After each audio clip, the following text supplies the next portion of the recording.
Good morning दोस्तों, स्वागत है आपका आपकी यूट्यूब चैनल आयुषी एकेडमी पर। कैसे हैं आप लोग? उम्मीद है स्वस्थ होंगे। दोस्तों, हम आपके सामने लेकर आए हैं एनसीईआरटी सीरीज़, जो कि क्लास 6 से 12 तक इम्पॉर्टेंट एनसीईआरटी सीरीज़ रहने वाली है। सबसे पहले हम क्लास 6 के एनसीईआरटी से शुरू करते हैं। ये क्लास 6 की ज्योग्राफी की एनसीईआरटी है। तो चलिए शुरू करते हैं क्लास 6 की एनसीईआरटी से। यहाँ पे जो भी इम्पोर्टेंट लाइंस होंगी वो मैंने हाईलाइट कर दी हैं, और जो भी टॉपिक्स हम पढ़ेंगे उसको मैं बताती जाऊँगी कि आप ये हेडिंग डालिए, फिर इसमें ये लिखना है। शुरू करते हैं अध्याय 1 से, सौरमंडल में हमारी पृथ्वी। यहाँ पे आपको हेडिंग डालनी है पूर्णिमा, जिसमें लिखना है पूर्ण चंद्र को लगभग 1 महीने में एक बार देख सकते हैं। यह पूर्ण चंद्रमा वाली रात पूर्णिमा होती है। इसके 15 दिन बाद चंद्रमा हमें नहीं दिखाई देता, जिसे अमावस्या कहते हैं। पूर्णिमा और अमावस्या को हाईलाइट कर लीजिएगा। फिर आगे हम बात करते हैं खगोलीय पिंड के बारे में। तो हेडिंग डालिए खगोलीय पिंड, उसमें लिखना है सूर्य, चंद्रमा तथा वे सभी वस्तुएं जो रात के समय आसमान में चमकती हैं खगोलीय पिंड कहलाती हैं। खगोलीय पिंड कहलाती हैं लिखना आपको ज़रूरी नहीं है, आप सिर्फ लिख दीजिए खगोलीय पिंड और सूर्य, चंद्रमा तथा वे सभी वस्तुएं जो रात में आसमान में चमकती हैं, ये खगोलीय पिंड कहलाती है ना। आगे हमें हेडिंग डालनी है तारा, और उसमें लिखना है कुछ खगोलीय पिंड बड़े आकार वाले गर्म होते हैं। ये गैसों से बने होते हैं। इनके पास अपनी ऊष्मा तथा प्रकाश होता है, जिसे वह बड़ी मात्रा में उत्सर्जित करते हैं। इन खगोलीय पिंडों को तारा कहते हैं, और सूर्य भी एक तारा है। रात के समय चमकते हुए अनगिनत तारे, ये लिखना नहीं है, आप सिर्फ समझ लीजिए रात के समय चमकते हुए अनगिनत तारे सूर्य के समान ही है, लेकिन हमसे बहुत दूर होने के कारण हम लोग उनकी ऊष्मा या प्रकाश को महसूस नहीं करते तथा वे अत्यंत छोटे दिखाई पड़ते हैं। ये जो बोलते हैं ना कि छोटे तारे क्यों दिखाई देते हैं पृथ्वी से, तो उसका एक ये रीज़न है कि वो हमसे अत्यधिक दूरी पर स्थित है। अब हम बात करते हैं नक्षत्र मंडल की। हेडिंग आपको डालनी है नक्षत्र मंडल, इसमें लिखना है रात्रि में आसमान की ओर देखते समय आप तारों के विभिन्न समूहों द्वारा बनाई गई विविध आकृतियों को देख सकते हैं। ये नक्षत्र मंडल कहलाते हैं। अर्सा मेजर या बिग बियर इसी प्रकार का एक नक्षत्र मंडल है। आगे आपको लिखना है सप्तऋषि। सप्तऋषि यह तारों का समूह है, जो नक्षत्र मंडल अर्सा मेजर का ही एक भाग है। सप्तऋषि मतलब 7 तारे, जिसको हम ऋषि संत भी बोलते हैं, और ये बहुत ही प्रचलित है। अगर आप एक धार्मिक दृष्टि से देखेंगे तो उसमें भी। बात करते हैं ध्रुव तारा की, तो उसमें ही एक छोटा सा हेडिंग आपको लिखना है ध्रुव तारा। तो ध्रुव तारा हमेशा आपको उत्तर दिशा में दिखेगा, और यह हमेशा एक ही स्थान पर रहता है, इसका स्थान बदलता नहीं है। और बात करते हैं ग्रह के बारे में। ग्रह हमारी बहुत एक इम्पॉर्टेंट एक हेडलाइन है इस चैप्टर की। आपको लिखना है ग्रह, उसमें लिखना है कुछ खगोलीय पिंडों में अपना प्रकाश एवं ऊष्मा नहीं होती, वे तारों के प्रकाश से प्रकाशित होते हैं। ऐसे पिंड ग्रह कहलाते हैं। ग्रह, जिसे अंग्रेजी में प्लेनेट कहते हैं, ग्रीक भाषा के प्लेनेटाइन्स शब्द से बना है, जिसका अर्थ है परिभ्रमक, अर्थात चारों ओर घूमने वाला। ये इतना आपको इसमें ग्रह में लिखना है। आगे आप सिर्फ सुनिएगा। पृथ्वी, जिस पर हम रहते हैं, एक ग्रह है। यह अपना संपूर्ण प्रकाश ऊष्मा सूर्य से प्राप्त करती है, जो पृथ्वी के सबसे नज़दीक का तारा है। और ये जो कुछ रोचक तथ्य हैं, इसे भी आप ध्यान दीजिएगा। यहाँ साइड में जो लिखे हुए हैं कि बृहस्पति, शनि तथा यूरेनस, इन सब के बारे में दिया हुआ है, ये भी आप ध्यान दीजिएगा। यहाँ पे आपको एक सारणी मिलेगी, जिसमें आपको बुध, शुक्र, पृथ्वी, मंगल, इन सभी के बारे में, इनका जो परिक्रमण टाइम है और स्वयं की अक्ष पर कितने टाइम में चक्कर लगाते हैं उसका टाइम दिया हुआ है। साथ ही इसमें दिया हुआ है आंतरिक ग्रह और पार्थिव ग्रह के बारे में। आंतरिक ग्रह वे होते हैं जैसे बुध, शुक्र, पृथ्वी, मंगल, ये जो सूर्य के बहुत ही नज़दीक होते हैं और चट्टानों से बने होते हैं। बाह्य ग्रह वो होते हैं जैसे बृहस्पति, शनि, अरुण और वरुण। तो ये कैसे होते हैं? ये बाह्य ग्रह होते हैं, ये गैसों से निर्मित होते हैं सॉरी, ये गैसों से निर्मित होते हैं। और ये आपको यहाँ पे जितना भी इसमें दिखला है कि ये सूर्य का चक्कर कितने टाइम में लगाता है और स्वयं का, ये आपको बहुत ही डिटेल से, जो मैंने ग्रीन कलर से हाईलाइट किया हुआ है, ये आपको अपनी कॉपी में वीडियो को रोक के नोट डाउन कर लेना है ना। जैसे इसमें दिया हुआ है बुध के बारे में, शुक्र के बारे में कि 88 दिन में कंप्लीट करता है बुध, है ना, सूर्य का चक्कर सबसे कम दिनों में करता है। तो ये आपको बहुत ही अच्छे से ध्यानपूर्वक नोट कर लेना है। चलिए अब हम बात करते हैं सौरमंडल के बारे में। एक प्यारी सी हेडिंग डालनी है, सौरमंडल। और अच्छा, उससे पहले हम जानते हैं पौराणिक रोमन कथाओं के बारे में। तो एक कहानियाँ रोमन, जो कि आज का मतलब उस टाइम का यूनान जिसको हम बोलते थे, तो वहाँ की एक कहानियाँ हैं। उसमें जो सूर्य देवता है उसको सोल कहा जाता था, और सोल या सौर, कुछ लोग उसको सौर भी बोलते थे, है ना। तो उससे, तो सौर का मतलब होता था सूर्य से संबंधित, और सूर्य के परिवार को सौरमंडल कहा जाता है। तो ये जो सूर्य शब्द है ये रोमन से आया है, ध्यान रखिएगा। सोल जो शब्द है वो रोमन से आया है, और सूर्य जो शब्द है वो हमारा सांस्कृतिक शब्द है, हमारी जो संस्कृत भाषा है उससे आया हुआ है। सौरमंडल के बारे में बात करते हैं। सूर्य 8 ग्रह, उपग्रह तथा कुछ अन्य खगोलीय पिंड जैसे क्षुद्र ग्रह एवं उल्का पिंड मिलकर सौरमंडल का निर्माण करते हैं। उस सौर परिवार का नाम देते हैं, उसे हम सौर परिवार का नाम देते हैं जिसका मुखिया सूर्य है। सूर्य के बारे में जानते हैं। सूर्य सौरमंडल के केंद्र में स्थित है। यह बहुत बड़ा एवं अत्यधिक गर्म गैसों से बना है। इसका खिंचाव बल इससे सौरमंडल को बांधे रखता है। सूर्य सौरमंडल के लिए प्रकाश एवं ऊष्मा का एकमात्र स्रोत है। यहाँ तक हमें लिखना है कि सूर्य सौरमंडल के लिए प्रकाश एवं ऊष्मा का एकमात्र स्रोत है। अब आगे आपको लेकिन से दूर है तक नहीं लिखना, आप सब समझिए। लेकिन हम इसकी अत्यधिक तेज ऊष्मा को महसूस नहीं करते, क्योंकि सबसे नज़दीक का तारा होने के बावजूद भी यह हमसे बहुत दूर है ना। और यहाँ सूर्य मंडल के केंद्र में स्थित है। यह बड़ा एवं अत्यधिक गर्म गैसों का बना है। इसका खिंचाव बल इसे सौरमंडल को बांधे रखता है। सूर्य सौरमंडल के लिए प्रकाश एवं ऊष्मा का एकमात्र स्रोत है। सूर्य पृथ्वी से लगभग 15 करोड़ किलोमीटर दूर है। ये जो दूरी है ये आपको ध्यान रखनी है, वनडे एग्जाम में बहुत काम आती है। बात करते हैं हम ग्रह के बारे में। तो हमारे सौरमंडल में 8 ग्रह हैं। सूर्य की दूरी के अनुसार सौरमंडल के बारे में हमने जो जाना था कि जिसमें 8 ग्रह के बारे में बात हो रही थी, उन्हीं के बारे में हम यहाँ पे पढ़ेंगे ग्रह के बारे में, कि हमारे सौरमंडल में 8 ग्रह हैं। सूर्य से दूरी के अनुसार वे हैं बुध, शुक्र, पृथ्वी, मंगल, बृहस्पति, यूरेनस एवं नेपच्यून। तो ये सभी के सभी हमारे क्या है? ग्रह हैं, है ना। अब हम यहाँ पे बात करते हैं, यहाँ जो बगल में एक तथ्य दिए रहते हैं उनको भी हमें ध्यान से देखना होगा। ज्योग्राफी एक अंग्रेजी भाषा का शब्द है, ये आपको नोट डाउन करना, ये बहुत इंपॉर्टेंट होते हैं। यह ग्रीक भाषा से लिया गया है जिसका अर्थ है पृथ्वी का विवरण।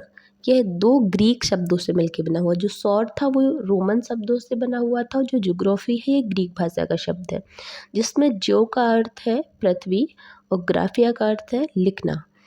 और जैसे यहाँ पे जियोलॉजी कर देंगे तो इसका मतलब हो जाएगा पृथ्वी का अध्ययन।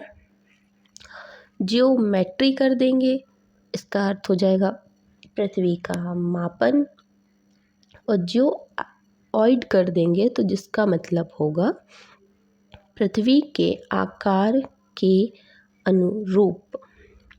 लॉजी मतलब पृथ्वी का अध्ययन, मैटरी बोले तो पृथ्वी का मापन और जियोइड बोले तो पृथ्वी के आकार के अनुरूप।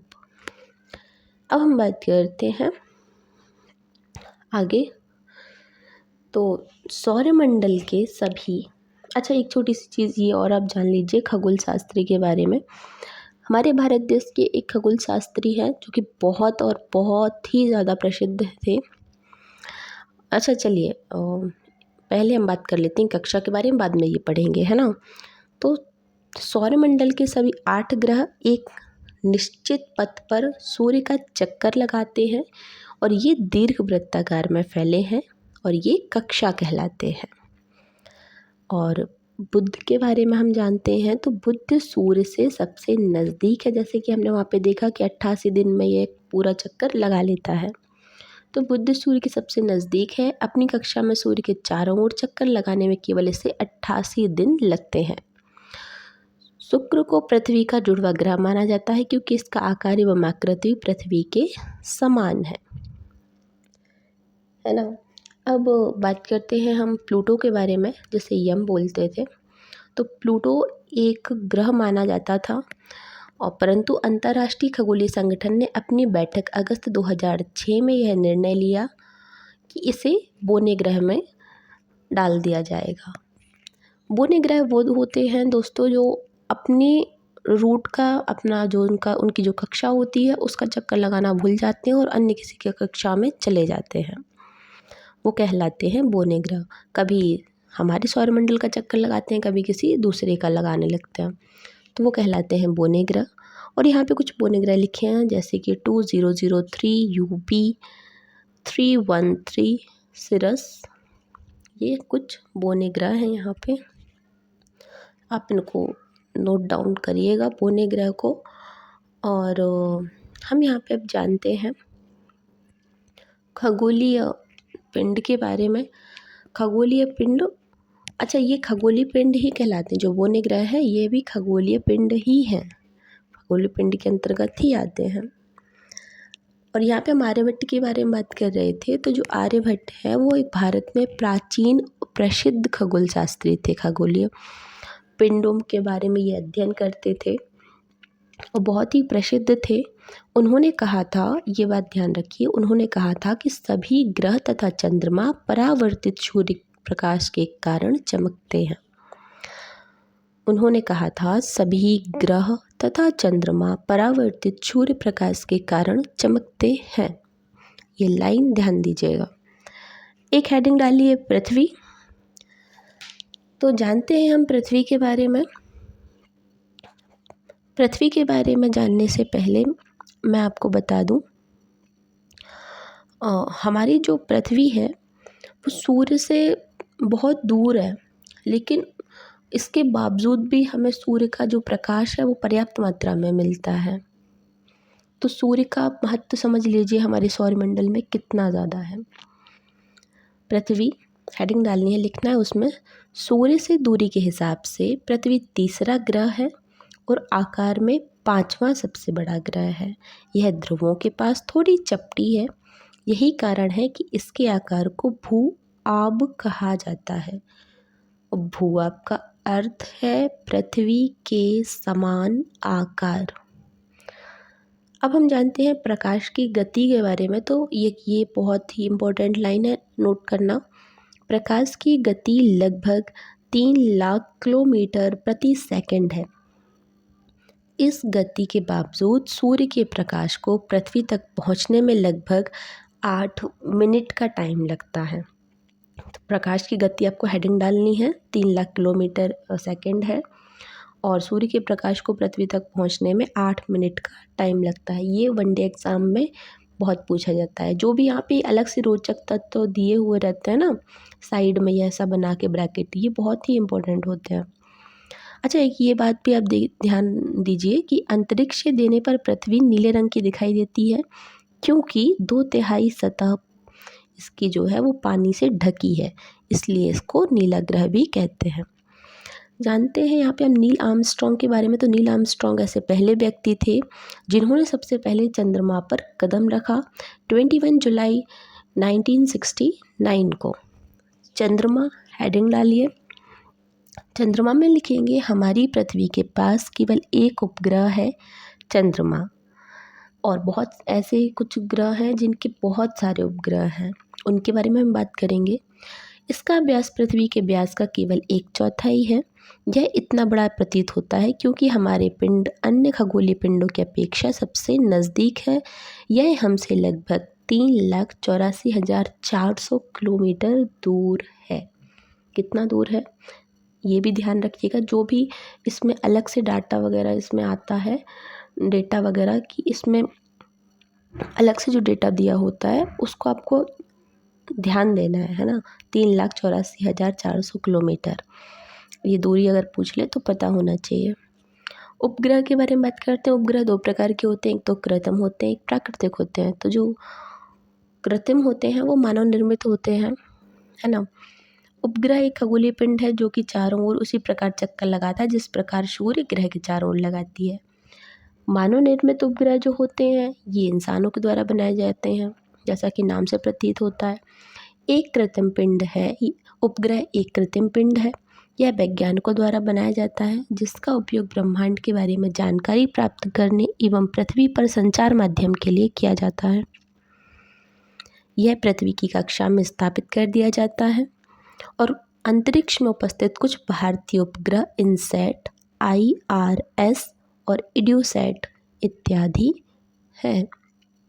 बहुत सारी एजेंसियां हैं जो इनको ये काम करती हैं, जैसे हमारे भारत की एजेंसी इसरो है, और अब बहुत सारी प्राइवेट कंपनियां ऐसी हैं जो अपना खुद का एक पर्सनल स्पेस सेंटर बनाती हैं। अब हम बात करते हैं यहाँ पे रॉकेट का प्रक्षेपण कैसे होता है। तो यहाँ पे आप देख सकते हो, देखो ये रॉकेट गया, फिर इसके जो पार्ट्स हैं वो टूट के ऐसे समुद्र में पृथ्वी पर गिर जाते हैं। जो मेन हिस्सा होता है वो पृथ्वी के चारों ओर पृथ्वी के गुरुत्वाकर्षण बल के कारण घूमता रहता है और पृथ्वी की कक्षा में प्रवेश करके पृथ्वी पर बहुत सारी जानकारियाँ हमें अंतरिक्ष के बारे में भेजता है या पृथ्वी के बारे में भेजता है, जिसका अलग अलग जैसा काम होगा। चंद्रमा में एक चीज़ और हमें लिखनी है कि चंद्रमा पृथ्वी का एक चक्कर लगभग 27 दिन में पूरा करता है और लगभग इतने ही समय में वो अपने अक्ष पर भी एक चक्कर पूरा करता है।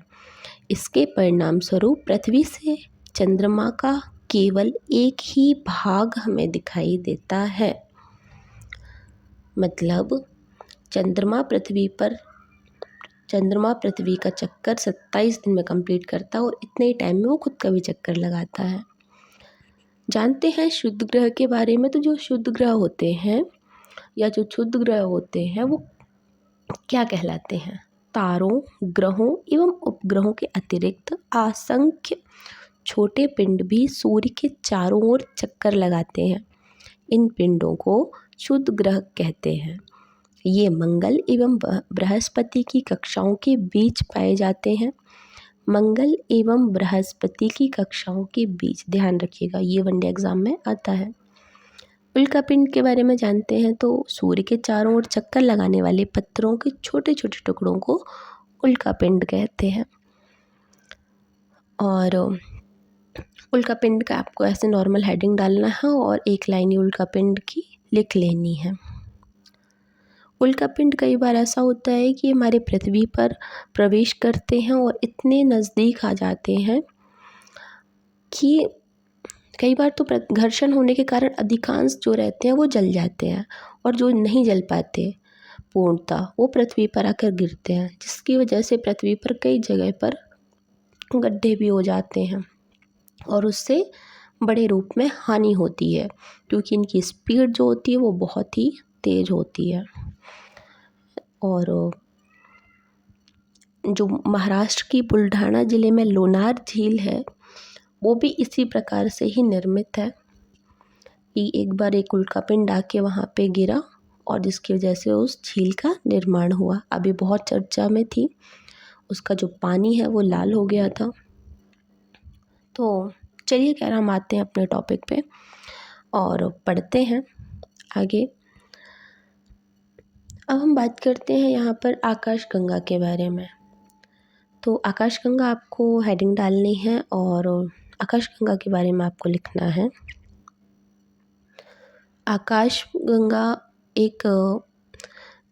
आकाशगंगा एक ओर से दूसरी ओर तक फैली चौड़ी सफ़ेद पट्टी की तरह एक चमकदार रास्ता है।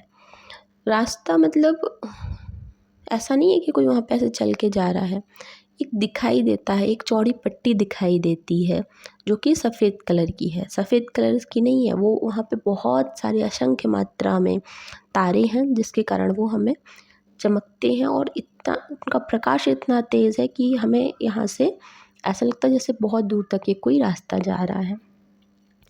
हमारा सौरमंडल आकाशगंगा का ही एक भाग है और प्राचीन भारत में जो इसकी कल्पना है वो एक नदी के ऊपर की गई थी।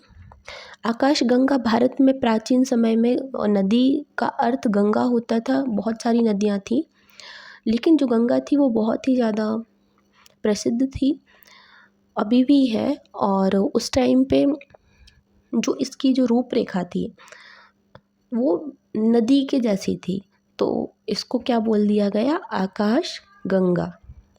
इसकी जो कल्पना है, जो हमारे पुराने खगोल शास्त्री थे, जो पहले के खगोल शास्त्री थे, उन सभी ने इसकी जो उपमा है, इसकी जो कल्पना है और उसे